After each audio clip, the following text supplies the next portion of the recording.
Hello friends, welcome back to ఇస్వి educational updates. ఇప్పుడు మనము 6 charter చట్టాలు, ఈ చార్టర్ చట్టాల కారణాలు, ముఖ్యమైన లక్షణాలు మరియు చిక్కులను వివరంగా అధ్యయనం చేయడం వంటి విషయాల గురించి తెలుసుకుందాము.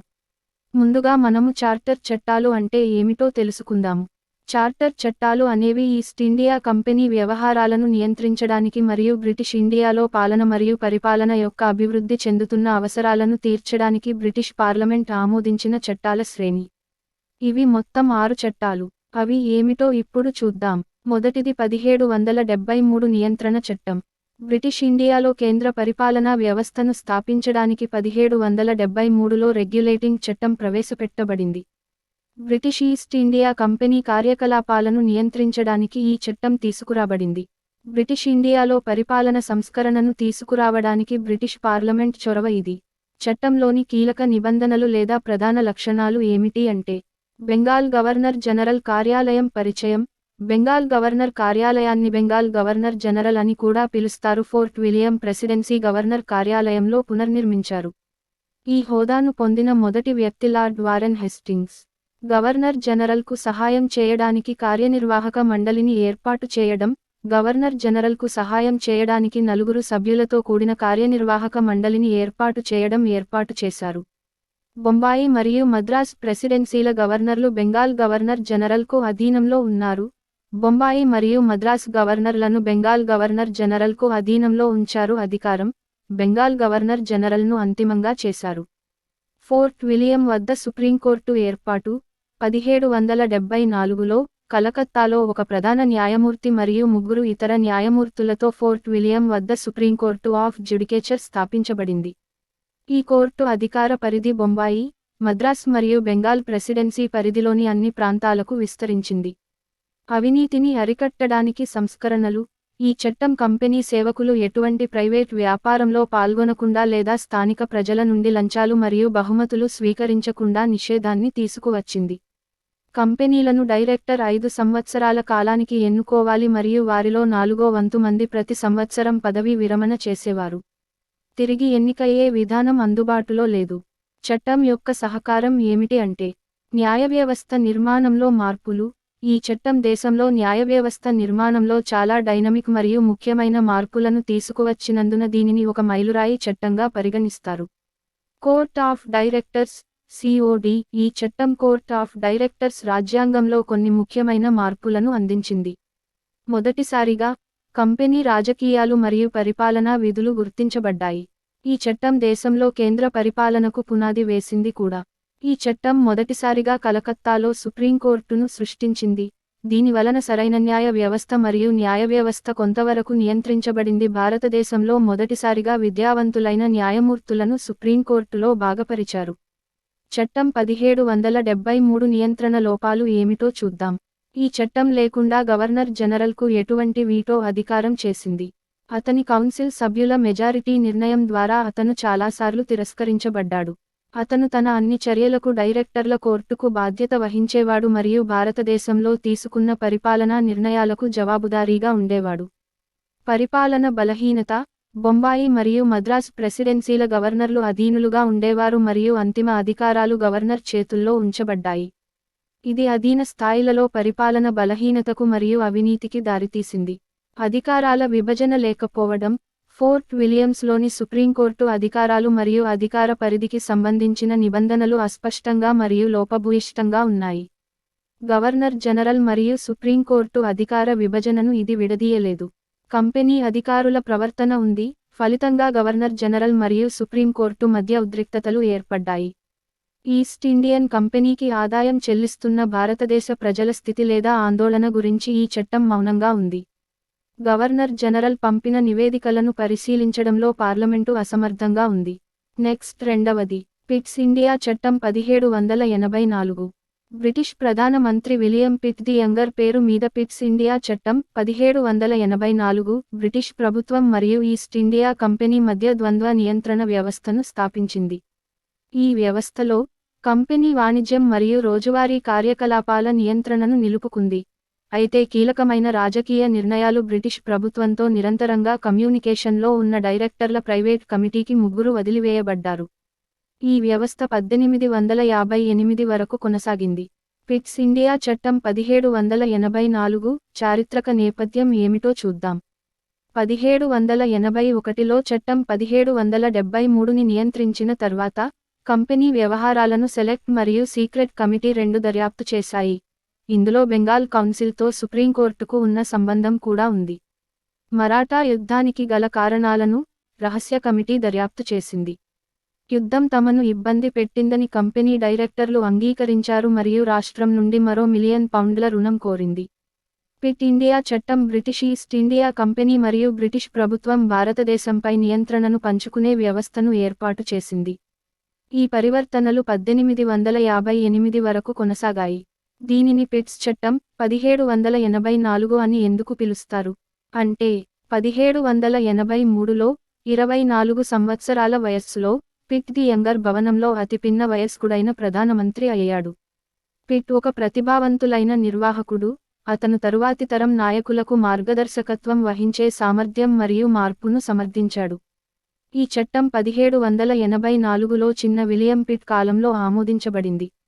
పిట్స్ ఇండియా చట్టం 1784 లక్ష్యం ఏమిటి అంటే, పిట్స్ ఇండియా చట్టం 1773 నియంత్రణ చట్టంలోని లోపాలను అధిగమించి ఈస్ట్ ఇండియా కంపెనీ భారతదేశంలో బ్రిటిష్ ప్రభుత్వ పర్యవేక్షణలో ఉంచడం లక్ష్యంగా పెట్టుకుంది. పిట్స్ ఇండియా చట్టం 1784 కీలక నిబంధనలు ఏమిటి అంటే, 1784 నాటి పిట్స్ ఇండియా చట్టం ఈస్ట్ ఇండియా కంపెనీ రాజకీయ మరియు కార్యకలాపాలను వేరు చేసింది. భారతదేశంలో కంపెనీ ప్రజా వ్యవహారాలు మరియు పరిపాలన మాత్రమే ప్రభుత్వ పర్యవేక్షణకు సంబంధించినవి. దీనికి సహాయం చేయడానికి బోర్డు ఏర్పడింది. ఈ నియంత్రణ మండలి సభ్యులు ఎవరెవరు ఒకసారి చూద్దాం. ఖజానా ఛాన్సలర్, రాష్ట్ర కార్యదర్శి, మరియు రాజు నియమించిన 6 అధికారులలో 4 ప్రివీ కౌన్సిలర్లు ఉన్నారు. రాష్ట్ర కార్యదర్శిని నియంత్రణ మండలి అధ్యక్షుడిగా నియమించారు. ఈ ద్వంద్వ నియంత్రణ వ్యవస్థలో కంపెనీకి కోర్ట్ ఆఫ్ డైరెక్టర్స్ ప్రముఖంగా, బ్రిటిష్ ప్రభుత్వానికి బోర్డ్ ఆఫ్ కంట్రోల్ ప్రాబల్యం జరిగింది. ఈ చట్టం ప్రకారం అన్ని పౌర మరియు మిలిటరీ అధికారులు భారతదేశంలో మరియు యునైటెడ్ కింగ్డమ్లో తమ ఆస్తులను చేరిన 2 నెలల్లోపు ప్రకటించాలి. గవర్నర్, కౌన్సిల్ జనరల్ సభ్యుల సంఖ్యను 3కి తగ్గించారు. భారతదేశంలో బ్రిటిష్ క్రౌన్ సైన్యానికి కమాండర్ ఇన్ చీఫ్ ఆ ముగ్గురిలో ఒకరు. గవర్నర్ జనరల్కు వీటో అధికారం లభించింది. మద్రాస్ మరియు బొంబాయి ప్రెసిడెన్సీలు బెంగాల్ ప్రెసిడెన్సీకి లోబడి మారాయి. కలకత్తా బ్రిటిష్ ఇండియన్ కాలనీలకు రాజధానిగా మారింది. పిట్స్ చట్టం 1784 ప్రకారం డైరెక్టర్ల మండలికి ఇవ్వబడిన అధికారాలు. కంపెనీ రికార్డులను పూర్తిగా యాక్సెస్ చేయడానికి డైరెక్టర్ల బోర్డుకు అనుమతి ఇవ్వబడింది. గవర్నర్లను భారతదేశానికి పంపే మరియు వాటిని మార్చే అధికారం ఉంది. న్యాయస్థానం కంపెనీకి బాధ్యత వహించాల్సి ఉంది మరియు నియంత్రణ బోర్డు డైరెక్టర్ క్రౌన్కు ఆధిపత్యం వహించాల్సి ఉంది. పిట్స్ ఇండియా చట్టం 1784లో ఆస్తి బహిర్గతం కోసం ఏర్పాటు నిబంధనలు ఏమిటి అంటే, ఈస్ట్ ఇండియా కంపెనీకి చెందిన అన్ని సివిల్ మరియు లిటరీ అధికారులు తమ ఉద్యోగాలను నియమించారు 2 నెలల్లోపు భారతదేశంలో మరియు బ్రిటన్లోని వారి ఆస్తి పూర్తి జాబితాను డైరెక్టర్ల న్యాయస్థానానికి అందించాలని, అవినీతి అధికారులకు కఠిన శిక్షలు విధించాలని నిర్ణయించింది. పిట్ ఇండియా చట్టం ద్వారా స్థాపించబడిన రాజ్యాంగం 1858లో భారతదేశంలో కంపెనీ పాలన ముగిసే వరకు పెద్దగా మారలేదు. పిట్స్ ఇండియా చట్టం 1784 ప్రాముఖ్యత ఏమిటో చూద్దాం. పిట్స్ ఇండియా చట్టం భారతదేశానికి ద్వంద్వ నియంత్రణ వ్యవస్థను సృష్టించింది మరియు 1858 వరకు మారుతూ వచ్చింది. భారతదేశంలో మొదటిసారిగా కంపెనీ భూభాగాన్ని భారతదేశంపై బ్రిటిష్ స్వాధీనం అని పిలిచారు. భారతదేశంలోని కంపెనీలు మరియు దాని నిర్వహణపై బ్రిటిష్ ప్రభుత్వానికి పూర్తి నియంత్రణ ఇవ్వబడింది. పిట్స్ ఇండియా చట్టం 1784 లోపాలు ఏవి అంటే, గవర్నర్ జనరల్ సులభంగా తన 2 యజమానులను ఒకరిపై ఒకరు పోటీ పడేసుకుని తన స్వంత చొరవతో వ్యవహరించవచ్చు.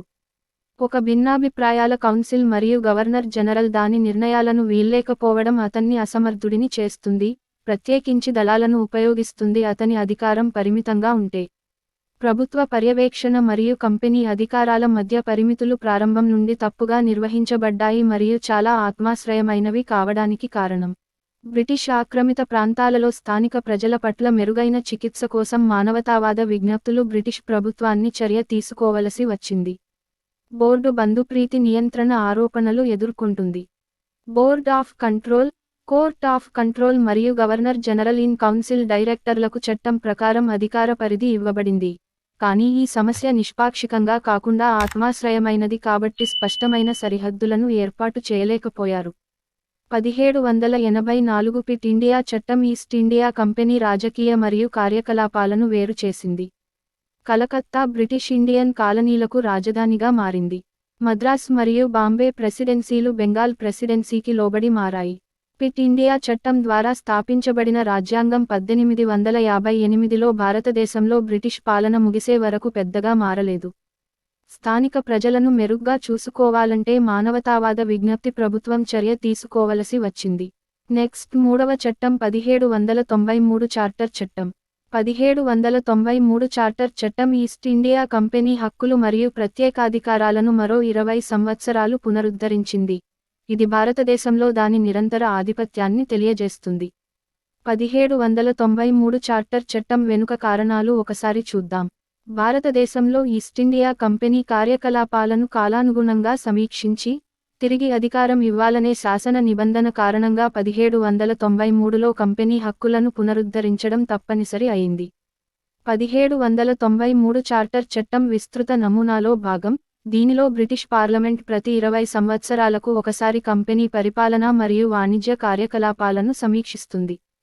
1793 నాటికి 1773 నియంత్రణ చట్టం మరియు తదుపరి చట్టాల కింద మంజూరు చేయబడిన మునుపటి అధికారం దాని పనిని పూర్తి చేసింది. ఈ కాలంలో ఈస్ట్ ఇండియా కంపెనీ భారతదేశంలో ఒక రాజకీయ మరియు పరిపాలనా సంస్థగా మారింది, ముఖ్యంగా బెంగాల్, బొంబాయి మరియు మద్రాసులలో విస్తారమైన భూభాగాలను నియంత్రించింది. అయితే, బ్రిటిష్ ప్రభుత్వం కంపెనీ పాలన మరియు ఆర్థిక కార్యకలాపాలను నిరంతరం పర్యవేక్షించాలని కోరుకుంది. ఈ కాలానుగుణ హక్కుల పునరుద్ధరణ పార్లమెంటుకు కంపెనీ పనితీరును పర్యవేక్షించడానికి, బ్రిటిష్ రాజకీయ మరియు ఆర్థిక ప్రయోజనాలకు అనుగుణంగా ఉండేలా చూసుకోవడానికి మరియు దుర్వినియోగం లేదా అనైతిక పద్ధతుల విమర్శలను పరిష్కరించడానికి వీలు కల్పించింది. అందువల్ల 1793లో పునరుద్ధరణ అనేది భారతదేశంలోని దాని భూభాగాలపై క్రౌన్ సార్వభౌమత్వాన్ని బలోపేతం చేస్తూ కంపెనీ కార్యకలాపాలను నిర్వహించడానికి చట్టపరమైన మరియు పరిపాలనా అవసరం. 1793 చార్టర్ చట్టం యొక్క ముఖ్య లక్షణాలు ఏమిటో ఒకసారి చూద్దాం. కంపెనీ రాజకీయ అధికారాలను 1813 వరకు పునరుద్ధరించారు, తద్వారా దాని భూభాగాలపై నియంత్రణను నిలుపుకోవడానికి వీలు కల్పించింది. అధ్యక్ష పదవులపై గవర్నర్ జనరల్ అధికారం బలోపేతం చేయబడింది. బెంగాల్లో లేనప్పుడు కూడా తన కౌన్సిల్ను సంప్రదించకుండా అధ్యక్ష పదవులకు ఆదేశాలు జారీ చేసే అధికారం అతనికి లభించింది. భారతీయుల హక్కులు, వ్యక్తులు మరియు ఆస్తిని పరిష్కరించడానికి ఒక సాధారణ నియమావళిని ప్రవేశపెట్టారు. భారతీయులకు వారి హక్కులు మరియు అధికారాలను పరిచయం చేయడానికి చట్టాలను ముద్రించి భారతీయ భాషలలోకి అనువదించాలి. 1793 చార్టర్ చట్టం యొక్క విశ్లేషణ ఏమిటి అంటే, ఈ చట్టం న్యాయస్థానాల ద్వారా వివరించబడిన లిఖిత చట్టాల ద్వారా పాలన వైపు గణనీయమైన మార్పును గుర్తించింది, లౌకిక, సార్వత్రిక చట్టపరమైన చట్టాన్ని ప్రవేశపెట్టింది.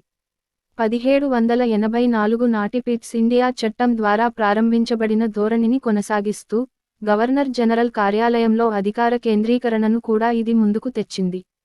నెక్స్ట్ నాల్గవ చట్టం 1813 చార్టర్ చట్టం. ఈ 1813 చార్టర్ చట్టం కంపెనీ లీజును మరో 20 సంవత్సరాల పాటు పునరుద్ధరించింది, కానీ ఆ కాలంలో మారుతున్న రాజకీయ మరియు ఆర్థిక గతిశీలతను ప్రతిబింబించే కీలక మార్పులను ప్రవేశపెట్టింది. 1813 చార్టర్ చట్టం వెనుక కారణాలు చూద్దాం.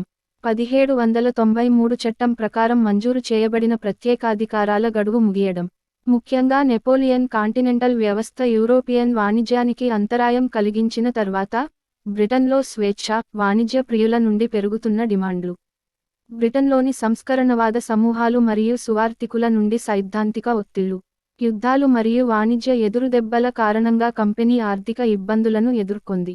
ఆక్రమణను నివారించాలనే ఆదేశాలు ఉన్నప్పటికీ కంపెనీ భూభాగాల విస్తరణ. 1813 చార్టర్ చట్టం యొక్క ముఖ్య లక్షణాలు ఏమిటి అంటే, భారతదేశంతో వాణిజ్యంపై కంపెనీ గుత్తాధిపత్యం రద్దు చేయబడింది, కానీ టీ వ్యాపారం మరియు చైనాతో వాణిజ్యంపై కంపెనీ గుత్తాధిపత్యాన్ని నిలుపుకుంది. కంపెనీ ప్రత్యేకాధికారాలు పునరుద్ధరించబడ్డాయి, కానీ క్రౌన్ భారత భూభాగాలపై సార్వభౌమత్వాన్ని నొక్కి చెప్పింది. నియంత్రణ మండలి అధికారాలు గణనీయంగా విస్తరించబడ్డాయి. భారతదేశంలో విద్యను ప్రోత్సహించడానికి ఏటా 1,00,000 ఖర్చు చేయడానికి ఒక నిబంధన చేయబడింది. భారతదేశంలో క్రైస్తవ మతాన్ని బోధించడానికి మిషనరీలను అనుమతించారు. 1813 చార్టర్ చట్టం యొక్క విశ్లేషణను ఒకసారి పరిశీలించినట్లయితే, ఈ చట్టం విద్యపై రాష్ట్ర బాధ్యతకు నాంది పలికింది మరియు కంపెనీ గుత్తాధిపత్యాన్ని తగ్గించడానికి నాంది పలికింది. భారతదేశ వ్యవహారాల్లో బ్రిటిష్ వారు ఎక్కువగా పాల్గొనడానికి మార్గం సుగమం చేసింది. నెక్స్ట్ 5వ చట్టం 1833 చార్టర్ చట్టం. దీనినే సెయింట్ హెలెనా చట్టం అని కూడా అంటారు. 1833 చార్టర్ చట్టం బ్రిటన్లో విస్తృత సంస్కరణలను ప్రతిబింబించింది మరియు భారతదేశ పరిపాలన మరియు శాసన నిర్మాణంలో ఒక మలుపు తిరిగింది. 1833 చార్టర్ చట్టం వెనుక కారణాలు పరిశీలించినట్లయితే, 1813 చట్టం ప్రకారం మంజూరు చేయబడిన ప్రత్యేకాధికారాల గడువు ముగియడం, కంపెనీ పాలనను అంతం చేయాలని బ్రిటిష్ పార్లమెంటులో డిమాండ్లు, బ్రిటన్లో విస్తృత సంస్కరణలను ప్రవేశపెట్టిన 1832 సంస్కరణ చట్టం ప్రభావం. 1833 చార్టర్ చట్టం యొక్క ముఖ్య లక్షణాలు ఏమిటి అంటే, బ్రిటిష్ క్రౌన్ నమ్మకంతో కంపెనీ యొక్క ప్రత్యేకాధికారాలు పునరుద్ధరించబడ్డాయి. బెంగాల్ గవర్నర్ జనరల్ను భారత గవర్నర్ జనరల్గా తిరిగి నియమించారు. ఈ బిరుదును మొదటిసారిగా పొందిన వ్యక్తి లార్డ్ విలియం బెంటింగ్. శాసనసభ ప్రయోజనాల కోసం గవర్నర్ జనరల్ కౌన్సిల్లో ఒక న్యాయ సభ్యుడిని చేర్చారు. ఇందులో లార్డ్ మెకాలే మొదటివాడు. భారతీయ చట్టాలను క్రోడీకరించడానికి లా కమిషన్ను ఏర్పాటు చేయడానికి అధికారం ఇవ్వబడింది. లార్డ్ మెకాలే మొదటి కమిషన్కు అధ్యక్షత వహించారు. అన్ని పరిపాలనా మరియు ఆర్థిక అధికారాలు గవర్నర్ జనరల్ చేతుల్లో కేంద్రీకృతమై ఉన్నాయి. బొంబాయి మరియు మద్రాస్ గవర్నర్ల శాసన అధికారాలను తొలగించారు. ఇవి కేంద్ర స్థాయిలో కేంద్రీకృతమై ఉన్నాయి. టీ వ్యాపారం మరియు చైనాతో వ్యాపారంపై కంపెనీ గుత్తాధిపత్యం రద్దు చేయబడింది. భారతదేశంలోకి అనియంత్రిత యూరోపియన్ వలసలు మరియు ఆస్తి సముపార్జనను అనుమతించారు. క్రౌన్ కింద ఉపాధిలో మతం, వంశం లేదా జాతి ఆధారంగా ఎటువంటి వివక్ష చూపబడదని ప్రకటించింది. క్రోడీకరించబడిన చట్టాలను నిబంధనలు అని కాకుండా చట్టాలు అని పిలిచేవారు. 1833 చార్టర్ చట్టం యొక్క విశ్లేషణ ఏమిటో ఒకసారి చూద్దాం. ఈ చట్టం వాణిజ్య పరిపాలన నుండి రాజకీయ పరిపాలనకు మారడాన్ని సూచిస్తుంది. భారతదేశంలో అధికారాన్ని మరింత కేంద్రీకరించింది మరియు ఆధునిక శాసన మరియు పరిపాలనా చట్రాలకు పునాది వేసింది. ఉపాధిలో వివక్షత లేని నిబంధన తరువాతి సంవత్సరాల్లో భారత జాతీయవాదులకు ఒక సమీకరణ బిందువుగా మారింది. నెక్స్ట్ చట్టం 1853 చార్టర్ చట్టం. ఈ 1853 చార్టర్ చట్టం చివరి చార్టర్ చట్టం మరియు పాలన మరియు పరిపాలనలో గణనీయమైన పురోగతిని గుర్తించింది. 1853 చార్టర్ చట్టం వెనుక కారణాలు తెలుసుకుందాం.